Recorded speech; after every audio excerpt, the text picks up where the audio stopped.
आज़ादी के बाद कई सरकारें आईं और कई सरकारें गईं, मगर उसके साथ साथ एक नारा आया, बेटी बचाओ बेटी पढ़ाओ।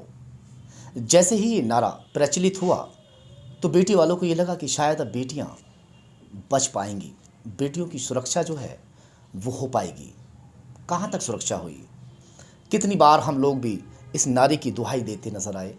इस नारे को लेकर हमने कई बार खबरें भी चलाईं, कई सारे पत्रकार भी इसको चलाते रहते हैं कि बेटी बचाओ बेटी पढ़ाओ और बेटियां सुरक्षित नहीं हैं। मगर सच्चाई कहाँ तक है? हम आज आपको ऐसी सच्चाई बताने जा रहे हैं जिसे सुनने के बाद में आपको लगेगा कि वाकई अभी बेटियां सुरक्षित नहीं हैं। एक बेटी के पिता यहाँ पर बैठे हुए हैं, दिखाएं इनको थोड़ा सा।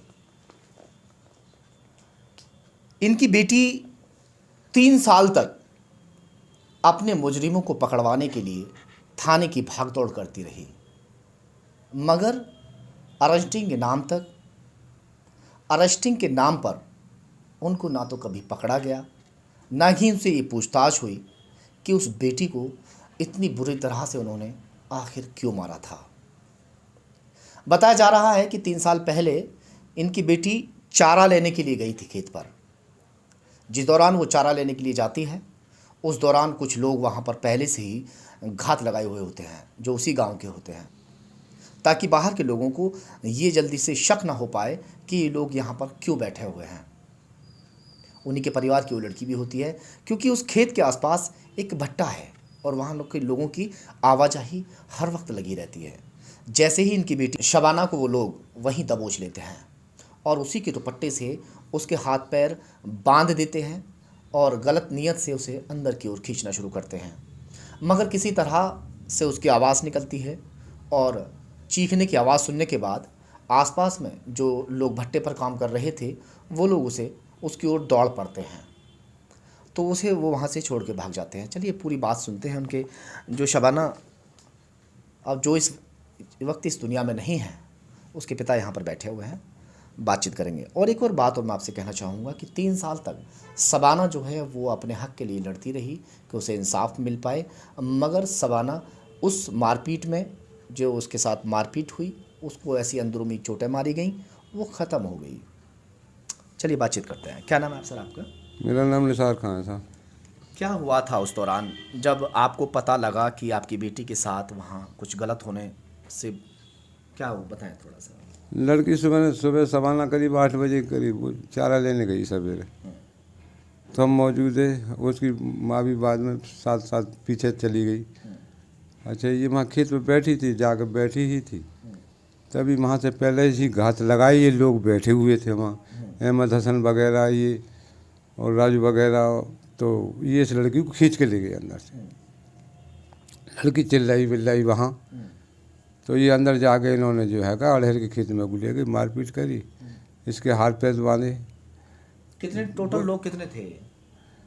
जब तो उस वक्त तो ये 4 ही लोग थे, उसके बाद में तो फिर हज्जू इकट्ठा गए, इसके घर के लोग भी और आ गए, और इनका खेत भी पास में ही पड़ता है वहाँ, तो वो भी लोग आ गए इन्हें घर वाले। तो इसके साथ मारपीट करी। हमने 100 नंबर को मैं पहुँच गया, मैंने 100 नंबर को फ़ोन करा, गाड़ी 100 नंबर वाली आई, और थाने नरोरा को फ़ोन इतना मारा पीटा। फिर उन्होंने ये तो जब हजूम इकट्ठा हो गया, हाथ पैर बांध दिए इसके और मारपीट करी बुरी तरीक़ा से, तो काफ़ी लोग इकट्ठे हो गए। ये वहाँ से फिर ये भाग लिए। अच्छा, पुलिस नरोरा को भी मैंने फ़ोन करा, साहब इस लड़की को ले जाओ, ये मार दी यहाँ से, तो इसको मार दिया बिल्कुल।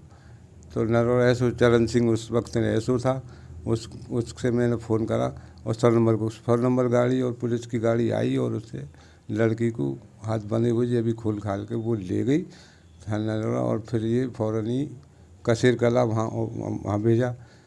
तो वहाँ भेजने के बाद में रेफ़र कर दिया बुलंदशहर के लिए। बुलंदशहर यहाँ एडमिट हुई रात को 30 तारीख। अरेस्टिंग हुई किसी की या नहीं? कोई साहब अरेस्टिंग कुछ ना हुई, कोई कुछ ना हुआ। हम जाते रहे थाने वाले, कुछ ना हुआ।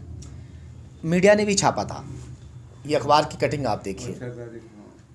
उसके बाद में न्यूज़ चैनल वाले भी वहाँ पहुँचते हैं। अक्सर जब बेटी के साथ में कुछ इस तरह की घटना होती है तो सुर्खियाँ भी, अखबार भी बटोरते हैं, चैनल भी बटोरते हैं। मगर पुलिस की बेशर्मी तो देखिए, हम इसको बेशर्मी ही कहेंगे, क्योंकि उस दौरान अगर पुलिस ने उन लोगों को अरेस्ट किया होता और अरेस्ट करने के बाद में उन्हें जेल भेज दिया होता तो ये और लोगों के लिए भी सबक बन गया होता। मगर वो बेटी मरते मर गई, किसी को अरेस्टिंग के नाम पर छुआ तक भी नहीं। किसी को अरेस्ट किया गया? नहीं, कोई अरेस्ट नहीं हुआ साहब। तब से ही लड़की बीमार चलती रही, हमको भी हम दवाई लाते रहे, लेकिन लास्ट में अब जाके मालूम पड़ी है कि उसकी लीवर डैमेज थे, पुरानी चोट थी। तो हम फिर ज़्यादा अब हालत ख़राब हुई उसके 4-10 तारीख के बाद में, तो हम उसे। कौन सी डेट में उसकी अब डेथ हुई थी? ये साहब ये इमरजेंसी मेडिकल में 21 तारीख 21 को ही हुई है, 6:30 बजे सुबह। इसकी टेस्टिंग वेटिंग सब हुई तो वो लीवर डैमेज पस वो आया, उसको कोई भी वो चोट अंदरूनी थी पेट में, गुम चोट, उसकी वजह से ये पुरानी मर्द चलती रही। गंभीर चोटें मारी गई? हाँ, वो पनपती रही जब से वो लड़की खाट भी पड़ी रहती थी, दर्द बताती थी, दवाई दे देते थे, कभी कमर में, पेट में, हम समझ ना पाए। और तो अल्ट्रासाउंड एक्सरे आपने नहीं करवाया था जो उसका पता चल पाता कि भाई चोटें लग पाई हैं? मेडिकल हुआ था जब मारपीट हुई थी? मेडिकल यहाँ हुआ था, जो भी हुआ है करा है, लेकिन ताकतवर लड़की जब उस टाइम तो ऐसा महसूस ना हुआ, थोड़ा थोड़ा बताने दवा चलती रही, दबती रही बीमारी। लेकिन लीवर डैमेज की वजह से वो टाइम ज़्यादा लगता है उसमें, थोड़ा लीवर डैमेज में कोई चोट लग जाए तो वो टाइम में काफ़ी उभर के सामने आती, वो ऐसा ही हुआ। अब जब बिटिया आपकी ख़त्म हुई तो आपने पोस्टमार्टम कराया? हाँ जी, अब वहाँ से आए तो इसकी तफ्तीश चल रही सर। ऐसा है सर, मैंने अब तक भागदौड़ की, मैंने पुलिस से भी कही साहब इसकी एनसीआर, पुलिस वाले बोले नहीं एनसीआर वो काट दी हमने, सब हो गई वो उसकी। तो आप बोले हमने कि साहब तो ये सही घटना है। तो चरण सिंह भी बोले थे पहले एसओ साहब, जब उनके सामने मीडिया भी पहुंच गई थी चरण सिंह साहब के, और चरण सिंह ने तो ऐसा क्यों हुआ, तो चरण सिंह बोले साहब थोड़ा गलती हो गई है, मैं समझ ना पाया हूँ, और इसकी 55 में कार्रवाई करा तो हम साहब ना करा पाए, ये दमक से लोग हैं। अब आगे हमने ये 55 की कार्रवाई कराई, ये इसी महीना में 9वें महीने में करीब। तो अब ये 55 की कार्रवाई चल रही, इसमें 30/10 को शायद को ऑर्डर हुआ है इसमें तफ्तीश में थाने नरोरा के लिए, तो वो मान ली गई बात। लेकिन पुलिस अब भी 4-5 महीने से तफ्तीश कर रही है, लेकिन अभी तक कुछ ही नहीं है। एसओ साहब वो एसआई जो है का नरोरा, अब आप कप्तान साहब से मिले हैं, क्या कहा है? वो करने आए थे, लेकिन उसमें भी कोई ना हो। अब वो लड़की की डेथ हो गई 21 तारीख, उस एनसीआर की वो हो रही सब। आप कप्तान साहब से मिले हैं, क्या कहा? साहब से मिला साहब मैं, जो है का अभी परसों जो है का, तो उसमें 15 तारीख को मिला हूँ साहब, एप्लीकेशन दी थी मैंने, तो उनसे बताई थी बात। अब उन्होंने थाने के लिए कोई आदेश वादिश करा, क्या करा है ये वही समझ सकते हैं उस। चलिए, अब आप मिले हैं कप्तान साहब से, उस दौरान तो ये कप्तान नहीं थे ना? नहीं, जब तो आपने भी ढिलाई बरती शायद इस केस में, बेटिया बीमार हो गई, इतना सब कुछ। कितनी बार गए होंगे थाने आप? अरे थाने तो मैं कई बार गया हूँ। कितनी बार? 2 बार, 4 बार? अरे कई बार गया हूँ, और जो भी ऐसे बदलते रहे सबसे ही बातें हुई हैं मेरी। कितनी बार गए होंगे? और 5-6 बार का 10 बार गया हूँ, मुझे क्या मालूम, मैंने पूछी लेकिन किसी ने जाते रहते थे? हाँ, गौर ना करा किसी ने ध्यान नहीं दिया ना। अरे पुरानी बात हो गई है, छोड़ो। अभी मैंने 19-20 में भी सीओ साहब से बात करी, उन्होंने भी एक एप्लीकेशन दायर करी, फिर उस पर भी कोई कार्रवाई ना हुई। तो जाता रहे, उन्होंने कोई कार्रवाई। अब 55 की कार्रवाई मतलब वो कराई थी, अब उसमें वो उन्होंने तफ्तीश। जब बिटिया के साथ मारपीट हुई और उस दौरान मीडिया पहुंची, और मीडिया ने पहुंचने के बाद उन्होंने भी छापा था, न्यूज़ चैनल ने जो दिखाया वो देखिए आप। राज्य हमला हुआ, क्या हमला हुआ आपका पूरे का?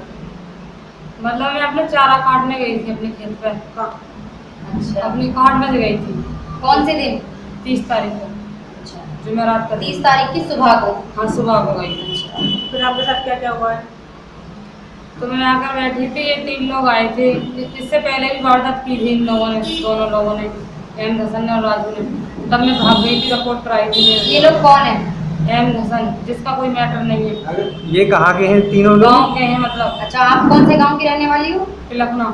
अच्छा, तो आपके साथ रेप की कोशिश की गई या फिर रेप हुआ?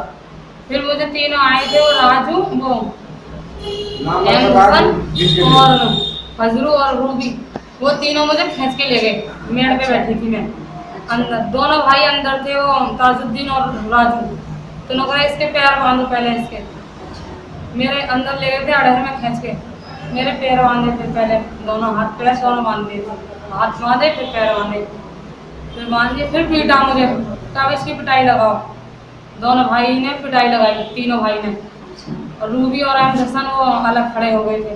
अच्छा। फिर उन्होंने पिटाई लगाई तो मैंने जब चीख निकली, मेरी आवाज़ निकली, मैंने की वहाँ घंटा सामने था, वो लोग कह रहे पिटाई हो रही, किसी को पता नहीं। तो वो लोग तो आ नहीं रहे थे कि हमारी पिटाई हो जाएगी, डर के हमारे पता नहीं क्या हो रहा है। जब मैंने शोर मचाया, वहाँ की औरतें आई गाँव की, सारा काटने आई थी, तो हमें पता नहीं क्या हो रहा है अंदर। जब शोर मैंने मचाया तो जब वो लोग भाग गए, पब्लिक आई थी, अच्छा। तो पैर हाथ बंधे मिले मेरे। अच्छा। हाँ। तो आपने पुलिस को सूचना दी? सूचना पुलिस को घर वालों ने फोन, किसी ने कह दिया आके घर पे। अच्छा। किसी बच्चे ने कहा ऐसे ऐसे उनको मारा है। अच्छा। तो पुलिस की गाड़ी। तो ये आपने देख लिया किस तरह से उसने आप बीती बताई कि मेरे साथ इस तरह मारपीट हुई, और साथ ही वहाँ जो लोग उस वक्त मौजूद थे उन लोगों ने भी गवाही दी कि भाई हमारे सामने ये सब कुछ हुआ। उसके बावजूद भी कोई नहीं पकड़ा गया। कोई नहीं पकड़ा गया साहब, आज तक कोई ना पकड़ा गया। और अभी जिस वक्त हम अलीगढ़ को लड़की लेके इमरजेंसी गए थे वहाँ मेडिकल, तब भी पीछे पीछे पुलिस वहाँ पहुँची थी। नरवा पुलिस भी उन्होंने उसमें बयान लेने चाहे, उससे पहले बयान ले चुकी है लड़की की। वैसे पुलिस नरवा तफ्तीश जो 55 चली थी, फिर भी पुलिस वहाँ पहुँची थी और पुलिस ने वहाँ मतलब लड़की को देखा बेहोश हालत में इमरजेंसी मेडिकल में अलीगढ़। नरवा पुलिस गई थी तो मान की भाई लड़की की तो तबीयत अभी जो है का होश आवाज़ सही नहीं है इसके, आप बताना कोई बात हो। रात को मतलब फ़ोन भी आया मुझसे 11 बजे, तो मैंने बताया भी साहब लड़की की हालत गंभीर चल रही है। पुलिस वहाँ से चली आई थी और फिर मतलब ये है कि 21 तारीख को 6:30 बजे लड़की ने दम तोड़ दिया। तो यानी मरते वो लड़की मर गई, मगर किसी तरह की कोई इंसाफ वाली बात उसके साथ नहीं हो पाई। मगर बूढ़े पिता इस वक्त अभी भी लड़ रहे हैं कि मेरी बेटी को इंसाफ मिल पाए। अब बुलंदशहर एसएसपी इस वक्त संतोष कुमार हैं। उम्मीद है, क्योंकि बेहद ईमानदार उन्हें बताया जाता है और हैं भी, इस वक्त अब उम्मीद है, इन्हें भी उम्मीद है आपको कि अब इंसाफ मिलेगा। हाँ सर, अब हम गांव में ले आए लड़की को, तो उसके फिर पुलिस पहुंच गई नरवा की, उन्हें पोस्टमार्टम कराई है, आपको इसकी तफ्तीश चल रही है। तो फिर ये वहाँ से मतलब 21 तारीख को पोस्टमार्टम के लिए। पोस्टमार्टम तो हो गया ना? हाँ, पोस्टमार्टम में क्या आया? 22 तारीख हुआ साहब, रात को आए थे यहाँ 21 तारीख। पोस्टमार्टम में क्या है बाबा? पोस्टमार्टम में वही है, ये डैमेज ये इसमें फोर्स आया है, मतलब ये कोई चोट का वो है, कोई लीवर का कोई। अब आपको क्या उम्मीदें हैं? कप्तान साहब से मिले हैं आप? हाँ, कप्तान साहब से मिल गया। देखो कप्तान साहब तो बढ़िया आदमी है, देखो शायद है कुछ हो पाए, उम्मीद करी जा रही है। चलिए खैर, ये सब तो चलता रहेगा। बहुत सारे केस पेंडिंग में पड़े हुए हैं इस तरह के। पुलिस को भी काम फुर्सत रहती है, जब इंसान मर जाता है उसके बाद में थोड़ा बहुत उथल पुथल होती है, फिर वो भी सब ठंडा पड़ जाता है, सब ठंडे बस्ते में चला जाता है। एक केस 21 साल में पिता ने जीता है कुछ दिन पहले, तो अब इनकी उम्र लगभग 65-70 तो इनकी भी हो गई और 3 साल इस केस को हो भी चुके हैं। आए दिन हमारे पास इस तरह के बहुत सारे केस आते रहते हैं कि इस तरह हमारे केस को चलते हुए 3 साल हो गए, 4 साल हो गए, 5 साल हो गए, मगर हमसे रहा नहीं गया ये केस देखने के बाद में कि एक बेटी जो है उसकी जान चली गई और उसके पिता जो है उसके हक के लिए लड़ रहे हैं। शायद ही उसकी रूह को सुकून मिल पाएगा।